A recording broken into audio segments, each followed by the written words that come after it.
కేటీఆర్ ఇక మారవా? మహిళలంటే అంత చిన్న చూపెందుకు? గతంలో సీతక్క పైన అసభ్యకరంగా ట్రోలింగ్, ఇప్పుడేమో కొండా సురేఖ పైన అంతే. మహిళల ఫ్రీ జర్నీ పైన చిల్లర కామెంట్లు, సోషల్ మీడియాతో ఫేక్ ప్రచారం. మీ ఇంట్లో ఆడకూతులపై చేస్తే ఊరుకుంటావా? కేటీఆర్ తీరుపై ఫైర్ అయిన కొండా సురేఖ. ఆడబిడ్డ ఏడుపు మంచిది కాదు, సమంత నాగచైతన్య విడాకులకు కేటీఆర్ కారణం. హీరోయిన్ల జీవితాలతో ఆడుకుంది కేటీఆర్, మత్తు పదార్థాలు అలవాటు చేసిండు. మంత్రి కొండా సురేఖ సంచలన వ్యాఖ్యలు. ఫోన్ ట్యాపింగ్ మొత్తం వ్యవహారం బయటికి రాని, నువ్వు ఏమేం చేసినావు అన్ని బయటకు. కేటీ రామారావు కేటీఆర్ ఇంకా యువరాజునని తమ పార్టీదే ప్రభుత్వం అనే ఫీలింగ్ లో ఉన్నాడో లేక దురహంకారం తగ్గలేదేమో, కానీ మహిళలంటే మాత్రం చిన్న చూపు పోవడం లేదు. తమ ఇంటికి వాళ్ళే మహిళలని, మిగిలిన వాళ్ళు ఆడబిడ్డలు కాదనే భావం ఇంకా పోవట్లేదు. అందుకే తరచూ మహిళల పట్ల అనుచిత వ్యాఖ్యలు చేయడం, అసభ్యకరంగా ట్రోల్ చేయడం పరిపాటిగా మారిపోయింది. కేటీఆర్ అయ్యా కేసీఆర్ సైతం ఏళ్ల పాటు మంత్రివర్గంలో కనీసం ఒక్క మహిళకు అవకాశం ఇచ్చింది లేదు. గతంలో మహిళలను కుక్కలు బీరకాయ పీసులంటూ అవహేళన చేసిన దాఖలాలు లేకపోలేదు. అయితే కాంగ్రెస్ ప్రభుత్వం ఏర్పడ్డాక కేటీఆర్ దాన్ని జీర్ణించుకోలేక మతిమూతి తప్పినట్టు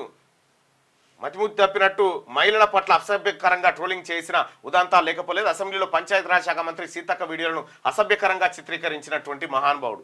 ఆడోళ్ళనంటే ఇక ఎట్లా అంటే వాళ్ళని చీడపురుగు లెక్క చూస్తాడు కేటీ రామారావు. అదే ఇది మహిళలను కించపరచడం కేటీఆర్ ఫ్యాషన్. కేటీఆర్ నోటినే యాసిడ్తో కడగాలి. మహిళలకు ఫ్రీ జర్నీ పైన ఇష్టం వచ్చినట్టు మాట్లాడిండు. మరోసారి దురహంకారం చాటిండు పంచాయతీరాజ్ శాఖ మంత్రి సీతక్క. కేటీఆర్ ఓ అవివేకి, ఇకనైనా చిల్లర రాజకీయాలు మానుకో. ఈ పోలింగ్ ఏం దాకా వచ్చింది? ఈ ఇద్దరిలో తప్పెవరిది? 70% తప్పు నీదే అని చెప్తా ఉన్నారు. కేటీఆర్ నాగార్జునదే తప్పని 70% మంది చెప్తా ఉన్నారు.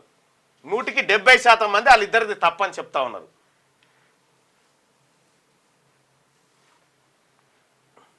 ఇక ఈయన కొండా సురేఖ దొంగ ఏడుపులట, పెడబొబ్బలు దేనికి అంటుండు చూసుకో.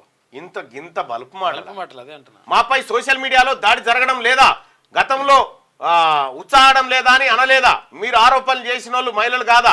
వాళ్ళకు మనోభావాలు ఉండవా? మాజీ మంత్రి కేటీఆర్ అంటుండు. మీ అంత లత్కోర్ మాటలు అయితే ఎవడు మాట్లాడి భూమి మీద. కేటీ రామారావు వెనక్కి తీసుకోండి, మీ వ్యాఖ్యల్ని తీవ్రంగా ఖండిస్తున్నాం. బాధ్యతాయుత పదవిలో ఉండి మహిళగా మీరు చేసిన ఆరోపణలు అసంబద్ధం. నాగార్జున పోయి ఆ కేటీ రామారావు దౌడ మీద ఒక్కటేయి, ఎందుకురా మాకి గోసా నీతో సోపది పడితే అని చెప్పి ఒకటేయి. క్యూ న్యూస్ ఛానల్లో పనిచేయటకు అనుభవం గల సీనియర్ వీడియో ఎడిటర్స్ కావాలను సంప్రదించవలసిన నెంబర్ 8688926084. qnewsads@gmail.com ను సంప్రదించండి. లైక్ చేయండి.